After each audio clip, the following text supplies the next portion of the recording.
나는 결혼식 날 손에 든 웨딩 부케를 바라보며 자신만의 인생이 시작될 것이라 믿었다. 하지만 기대와는 달리 결혼 후 그녀의 삶은 서서히 무언가에 갇혀가는 느낌이었다. 그것은 바로 남편의 어머니의 끊임없는 간섭과 통제 때문이었다. 나와 남편의 만남은 평범하지 않았다. 남편은 대기업에서 잘 나가는 직장인이었지만 그의 삶도 쉽지 않았다. 어린 시절 아버지가 일찍 돌아가시고 시어머니가 혼자 민수를 키웠다. 시어머니는 남편을 위해 모든 것을 희생하며 살아왔고 남편은 그런 어머니를 존경하며 조심 깊은 사람으로 자랐다. 나는 회사 근처 식당에서 설거지와 서빙을 병행하며 생활비를 벌고 있었다. 나의 집안 사정은 좋지 않았다. 아버지가 일찍 돌아가셨고 어머니는 지병으로 인해 누워만 계셨다. 어린 남동생의 학비와 생활비까지 책임져야 했던 나에게 꿈은 사치였고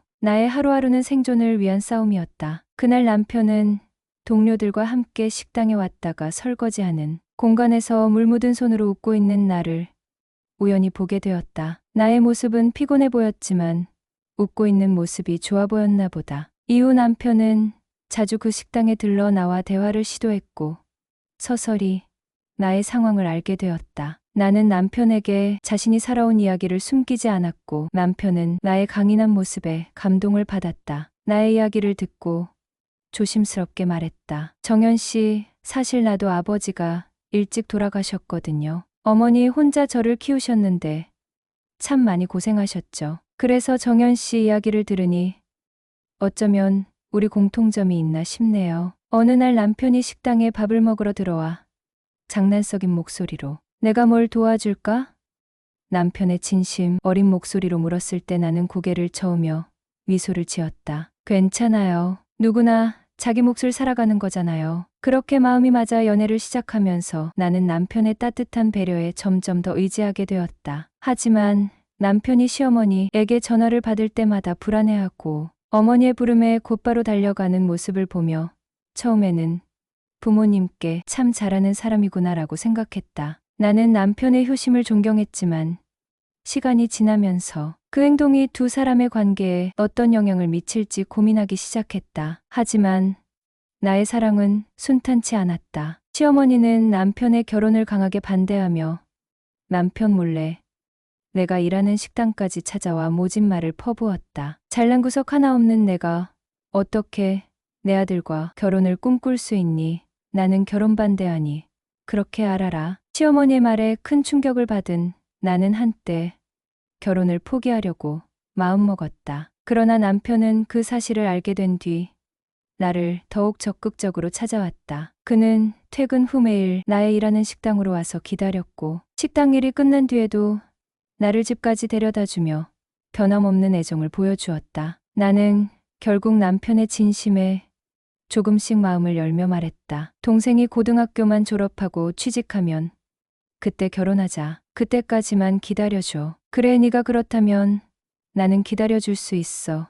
고마워, 잘해줄게. 남편은 그녀의 말을 기꺼이 받아들이며 우리의 사랑은 한층 더 깊어졌다. 그렇게 우리는 서로의 삶의 다름을 이해하며 가까워졌고 결국 사랑에 빠졌다. 남편은 나의 모든 상황을 이해하고도 나를 선택했다. 하지만 우리의 사랑은 시어머니께는 받아들이기 힘든 일이었다. 결혼 후 나는 시댁과 가까운 동네로 이사를 갔다. 나는 돈이 없어 혼수도 해올 수 없는 상황이었고 남편의 도움으로 모든 것을 했다. 작게 천천히 시작하자는 마음으로 가구 등 여러 가지를 최대한 값싼 것으로 골랐고 아끼려 했었다. 시어머니는 이런 상황을 보고 보잘것없고 돈도 없는 며느리에게 우리 아들이 모든 걸 책임지게 놔둘 순 없다고 말하며 바로 옆집에 집을 얻어주었다. 시어머니는 우리 아들이 걱정된다며 이사를 도와주겠다고 나섰고 집안을 돌아다니며 인테리어와 물건, 배치를 지적하기 시작했다. 이 소파는 너무 싼 티 나지 않니?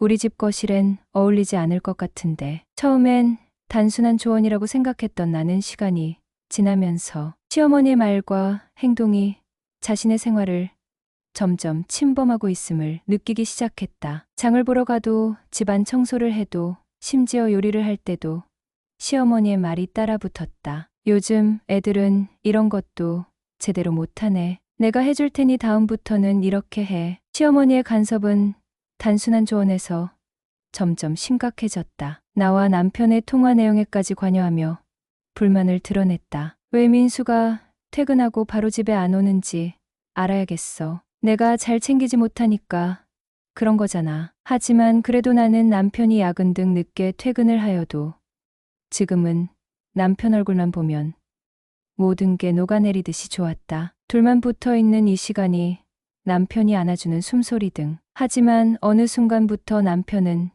점점 퇴근 시간이 돼도 늦게 들어오는 것 같았다. 자기야, 퇴근 시간이 너무 지난 것 같은데 왜 이리 늦게 왔어? 엄마가 급한 일이라고 집에 들러보라고 해서 잠깐 들리고 왔어. 밥 준비 다 했으니까 밥 먹자. 자기가 좋아하는 반찬 했어. 밥 먹고 가래서 밥 먹었어. 자기 안 먹었으면 먹어. 나는 점점 자신이 남편과 시어머니 사이에서 투명인간이 되는 것 같았다. 시어머니는 나와 남편이 함께 있는 시간을 줄이기 위해 여러 가지 방해 공작을 시작했다. 남편이 주말에 나와 시간을 보내겠다고 하면 시어머니는 갑작스러운 요청으로 아들을 부른다. 민수야, 엄마가 요즘 몸이 안 좋아서 그런지 너무 힘들다. 잠깐 와서 집 좀 봐줄래? 처음에는 단순한 부탁처럼 보였지만 남편이 나와의 약속을 어기는 일이 반복되자 나는 시어머니의 의도를 눈치채기 시작했다. 시어머니는 심지어 나에게 거짓말을 하기도 했다. 민수가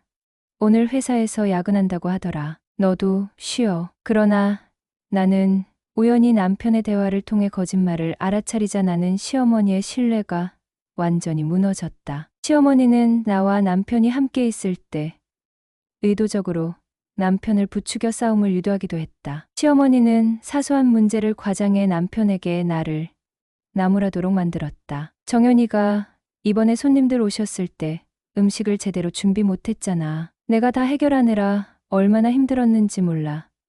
이런 건 내가 단단히 얘기해야지. 남편은 어머니와 아내 사이에서 갈등하며 점점 혼란스러워졌고 나는 더 이상 참을 수 없었다. 나는 남편과 시어머니 사이에서 점점 투명인간 취급을 당하는 것 같아 결국 식당에 취직해 일을 시작했다. 하지만 시어머니는 손주를 본다는 이유로 그냥 집에 들어오는가 하면 집 안에 물건을 뒤지는 일이 빈번해졌다. 어느 날 시어머니는 나의 서랍장에서 다이어리와 통장을 발견했다. 다이어리는 나의 그동안의 서러움과 고통을 일기로 적어놓은 것이었고 집안 살림 이외의 돈을 주지 않아 어머니의 병원비와 남동생 아들을 위해 모아둔 것이었다. 시어머니는 다이어리를 읽고 거실 탁자 위에 올려놓고는 나를 기다리고 있었다. 내가 집에 돌아왔을 때 시어머니는 의자에 앉아 차갑게 나를 바라보며 말했다. 내가 이런 걸 몰래 쓰고 있었니? 우리 민수랑 내 가족에 대해 이렇게 비난해놓고 어떻게 여기에 있을 수 있지? 나는 당황한 나머지 아무 말도 하지 못하고 서 있었다. 시어머니는 통장을 손에 들고 비웃으며 말했다. 여기 있는 돈은 뭐야? 우리 민수가 얼마나 고생하며 버는 돈인데 너 혼자 이렇게 모으고 있었던 거야? 가족을 위해 쓰지도 않고? 나는 떨리는 목소리로 답했다. 이건 제 어머니 병원비 남동생을 위해 모아둔 돈이에요. 남편에게 폐 끼치지 않으려고 제 일에서 번 돈으로 만든 거예요. 하지만 시어머니는 듣지 않았다. 그녀는 다이어리를 가리키며 날카롭게 말했다. 이런 거 적어가며 너 혼자 불쌍한 척하는 거 민수가 알면 어떻게 생각할까? 내가 말하지 않을 거라고 생각하지 마. 시어머니는 바로 남편에게 연락을 했다. 남편이 집에 돌아오자마자 시어머니는 다이어리와 통장을 그의 앞에 내밀며 말했다. 이게 내 아내라는 사람의 진짜 모습이야. 내가 이걸 보고도 그냥 넘어갈 수 있을 것 같니? 남편은 처음에는 놀란 표정을 지었지만 곧 화가 난 얼굴로 나에게 다가와 차갑게 말했다. 도대체 뭐 하는 거야, 정연아? 왜 이런 걸 몰래 적어? 우리 엄마를 이런 식으로 비난할 거면 왜 결혼했어? 나는 억울한 마음에 말을 꺼내려 했지만 남편은 말을 막았다. 그리고 통장은 또 뭐야? 가족으로서 도와야 할 돈을 내 동생한테 몰래 쓰고 있었던 거야. 내가 정말 내 아내로서 해야 할 일을 하고 있는 거야? 나는 울컥한 마음에 눈물을 흘리며 말했다. 자기야, 이건 내가 우리 가정을 해치려는 게 아니에요. 그냥 제 방식으로 제 가족을 돕고 싶었을 뿐이에요. 하지만 남편은 그녀의 말을 듣지 않았다. 그는 고개를 돌리며 나에게 말했다. 엄마, 우리 집으로 돌아가요. 내가 여길 나가야겠어요. 시어머니는 만족한 듯한 표정을 지으며 남편을 따라 일어섰다. 문을 나서기 전 시어머니는 나를 바라보며 마지막으로 말했다. 이제 너도 알겠지. 민수가 너랑 결혼한 게 얼마나 큰 실수였는지. 나는 텅 빈 집 안에 홀로 남아 가슴이 무너지는 듯한 기분을 느꼈다. 내가 처음으로 자신의 결혼이 얼마나 큰 벽에 부딪혔는지 깨달았다. 나는 그 사건이 있은 다음 바로 옆집에 시어머니와 남편이 있지만 남편은 그 후로 한 번도 나를 찾아오지 않았다. 심지어 아들까지 데리고 가버렸다. 나는 몰래 아들을 만나러 갔지만 시어머니는 이를 알게 될 때마다 만나지 말라고 막말을 퍼부으며 정연을 더욱 힘들게 했다. 어느 날 나는 아들을 보기 위해 몰래 시어머니 집 문을 열었다. 하지만 내가 본 광경은 충격적이었다. 시어머니는 얇고 비치는 옷을 입고 있었으며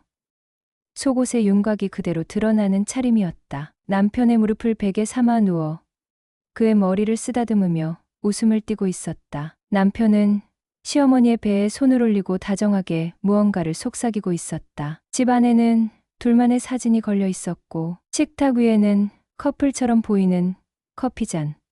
그 분위기는 신혼부부의 신혼집을 방불케 했다. 민수야, 너 정말 고생 많았지. 이제 엄마가 다 챙겨줄게. 여긴 우리 둘만의 공간이니까 누구 신경 쓰지 말고 쉬어. 남편은 미소 지으며 대답했다. 엄마가 있어서 내가 이렇게 버틸 수 있는 거야. 정연이랑 있으면 이런 평화를 느낄 수 없어. 나는 이 말을 듣고 충격에 사로잡혀 문틈에서 손을 뗄 수 없었다. 나는 몸이 마비된 듯 꼼짝도 하지 못했다. 그 순간 나의 입에서 비명 같은 소리가 터져 나왔다. 자기야. 나의 외침에 남편과 시어머니는 동시에 문 쪽을 바라보았고 나는 그 시선들을 감당하지 못하고 뒤로 물러섰다. 믿기지 않는 현실에 나는 무너져 내릴 듯한 절망감에 빠졌다. 문만 열면 바로 옆집에 남편과 아들이 있지만 이제는 그들을 볼 수 없는 현실 속에서 정연은 마치 감옥 아닌 감옥에 갇힌 듯한 삶을 살고 있었다. 정신적으로 무너져가는 와중에 결혼 이후 거의 연락하지 않았던 친어머니에게 전화를 걸었다. 친어머니는 내가 잘 살고 있는 줄만 알고 밝게 말했다. 엄마 딸안 보고 싶어. 왜 전화도 안 해. 몸은 괜찮고. 오늘따라 엄마가 보고 싶네. 나는 괜찮다. 내 딸은 그저 행복하게 살았으면 좋겠다. 그게 나한테 가장 큰 기쁨이야. 나는 어머니의 말에 아무 말도 하지 못하고 눈물을 삼켰다. 이어서 열심히 일하고 있는 동생에게도 전화를 걸었다. 동생은 누나의 전화에 반가움과 신남을 감추지 못하며 말했다. 누나, 진짜 오랜만이다. 매형도 잘 지내지 보고 싶다. 누나는 안 보고 싶고? 당연히 보고 싶지. 매형이 누나 처음 만날 때 나한테 얼마나 잘해줬다고. 난 항상 그런 친형이 있었음 좋겠다고 생각했지. 서우도 잘 있지. 그래, 우리 동생 보고 싶다. 나는 동생의 천진난만한 목소리에 차마 진실을 말할 수 없었다. 전화를 끊은 뒤 나는 하염없이 눈물을 흘렸다. 그렇게 착한 동생과 어머니를 떠올리며 나는 결혼의 환멸을 느꼈다. 나는 식당에서 더욱 씩씩하게 일하며 이혼을 준비하기 시작했다. 나는 아들을 데리고 나갈 계획을 세우며 경제적으로 자립하기 위해 모든 것을 쏟아부었다. 시어머니와 남편은 여전히 못되게 구며 나의 모든 선택을 비난했다. 어느 날 남편이 식당으로 찾아와 차갑게 말했다. 도대체 왜 이렇게 일을 하는 거야? 가정에 충실하지 않고 이런 식으로 밖에서 돌아다니는 건 우리 집안에 먹칠을 하는 거야. 시어머니는 뒤에서 한술 더 떠 비웃으며 말했다. 어디서 돈을 벌어보겠다고 발버둥 치는 거야? 아무리 노력해도 우리 민수한테는 못 미친다는 건 너도 알잖아. 나는 그들의 비난에도 흔들리지 않고 단호하게 말했다. 저는 제 삶을 되찾기 위해서라도 이 일을 할 겁니다. 더 이상 당신들의 간섭에 휘둘리지 않을 거예요. 남편은 정연의 말에 화를 내며 말했다. 이혼을 바라는 거야? 정말 그렇게 하고 싶다면 내 맘대로 해. 하지만 아들은 절대 너한테 줄 수 없어. 나는 그 말에 조용히 웃으며 마음을 다잡았다. 나는 이제 모든 것을 잃을 각오로 자신의 삶을 되찾을 준비를 마쳤다. 나는 아들을 어린이집에서 몰래 데리고 간 뒤 시어머니와 남편이 살고 있는 집에서 멀리 떨어진 곳으로 떠나기로 결심했다. 다시 혼자가 되는 삶을 선택한 나는 아들과 함께 새로운 시작을 준비했다. 하지만 그 과정에서 시어머니의 전화는 끊이지 않았다. 너 같은 애를 내라 거둬줬다는 게 내 생애 최악의 실수였어. 민수한테도 내 같은 애는 너무 과분했지. 나는 시어머니의 독설에 가슴이 답답해졌지만 차분히 말했다. 제가 한 선택이니까 더 이상 방해하지 말아주세요. 시어머니는 이를 비웃으며 더 강하게 몰아붙였다. 그나저나 내가 그날 우리 집에서 몰래 본 거, 그걸 어떻게 생각했을까? 내가 민수의 무릎에 누워 쉬고 있는 모습이 그렇게 보기 싫었니? 엄마인 내가 그 정도도 못할 줄 알아? 너야말로 아내라는 이름으로 아무것도 못하잖아. 너처럼 어울리지도 않는 여자가 내 아들과 결혼했으니 민수가 이렇게라도 평안을 찾아야지. 너는 그런 걸 줄 수 있지도 없으면서 무슨 자격으로 이혼을 요구해? 내가 뭘 선택해? 민수도 서우도 다 내 소유야. 내가 뭔데 이혼을 원하니? 그리고 아들을 데려간다고? 꿈 깨라. 내가 데려오지 않으면 서우는 학교에도 못 다닐 거야. 너 하나 때문에 민수와 서우가 불행해지는 걸 보고 싶지 않으면 얼른 돌아와. 나는 그 말을 듣고도 흔들리지 않으려 애썼지만 전화가 끊어진 뒤 한동안 멍하니 앉아 있었다. 나는 깊은 한숨을 내쉬고 아들을 안으며 마음을 다잡았다. 이제는 우리가 행복해야 할 시간이야. 아무도 모르는 곳에서 다시 시작하자. 엄마가 약속할게. 하지만 시어머니는 정연에게 전화를 걸어 끊임없이 비난을 퍼부었다. 불쌍한 내 꼴을 보고 우리 민수가 결혼해준 건 정말 큰 은혜였어. 내가 내 아들하고 결혼할 수 있었던 것도 내가 받아줬기 때문이야. 그리고 내 아들도 낳게 해줬고 지금까지 너를 참아준 것도 나야. 나는 분노를 억누르며 대답했다. 저는 제 삶을 선택했을 뿐입니다. 더 이상 간섭하지 말아주세요. 그러나 시어머니는 계속해서 독설을 퍼부었다. 서울 데려오지 않으면 이혼도 안 될 거야. 아무것도 되지 않을 거라고. 내가 원하는 대로 될 거라는 착각은 버려. 전화가 끊어진 후 나는 깊은 숨을 내쉬며 아들을 꼭 안았다. 나는 자신이 더 이상 그들에게 휘둘리지 않겠다고 다짐했다. 기차를 타고 지나가는 창가에 잠깐씩 비치는 내 얼굴을 보면 왜 이리 눈물이 나는지. 저는 이제 두려움을 뒤로하고 제 길을 걷기로 했습니다. 나 자신을 위해, 아들을 위해,